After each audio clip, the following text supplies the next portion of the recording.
Hola amigos y amigas, ¿cómo están? Yo soy la doctora Javiera Salvador y hoy vamos a hablar de resistencia a la insulina. Si te dijeran que tienes resistencia a la insulina, este es el video que tienes que ver. Hay muchas creencias, muchas cosas, fármacos o no fármacos, así que quédate si quieres aprender.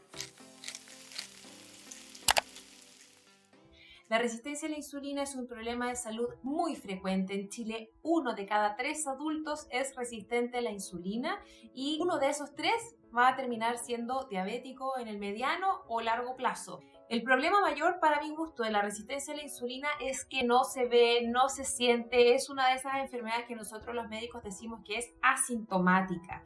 Lo que podemos ver es cuando ya está un poco más avanzada, acrocordones, acantosis nigricans en distintos lugares, en pliegues acá del cuello, por ejemplo, o en los lugares de roce, en los nudillos. Entonces, si ya tienes eso es porque ya hay mucha resistencia a la insulina y probablemente estamos un poco tarde. Existen exámenes de laboratorio que se pueden hacer, que son de laboratorio básico, pero en realidad lo más clásico son los signos del examen físico.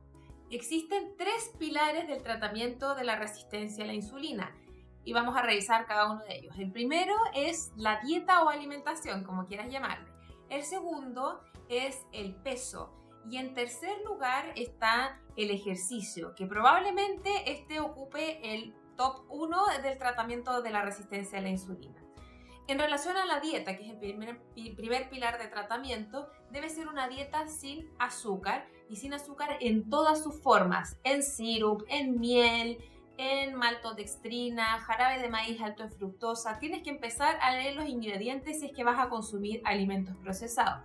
Te recomiendo que los hidratos de carbono que consumas, arroz, pastas, etcétera, sean integrales. El choclo es un carbohidrato integral, la quinoa también, y que consumas en la cantidad precisa, media taza, 3/4 de taza por tiempo de comida, y ojalá que si comas pan, comas un buen pan integral o galletas integrales, ya sea en el desayuno o de colación, dependiendo de tus requerimientos y tu día a día. La fibra de los hidratos de carbono hará 2 cosas. 1, que sientas más saciedad y 2, que comas la cantidad que tienes que comer y que se absorban de manera más lenta y las curvas de insulina y de glucosa sean con un pic menos pronunciado y de esa manera influenciar de manera positiva la producción de insulina en el páncreas y no perpetuar esta resistencia a la insulina.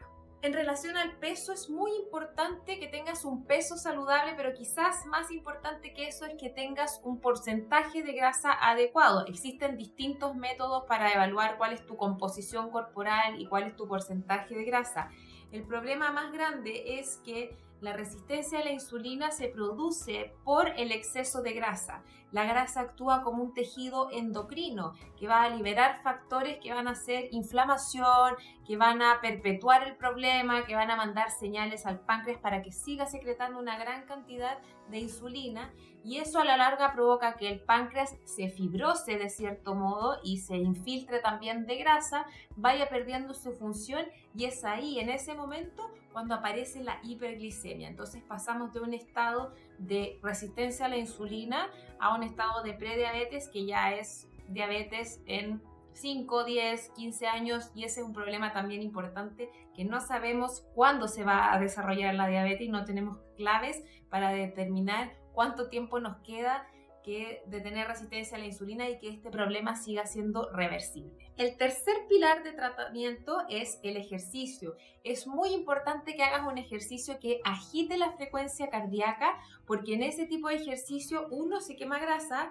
2, se aumenta el gasto energético de grasa, y ese es en el fondo el tejido que nos está provocando la resistencia a la insulina.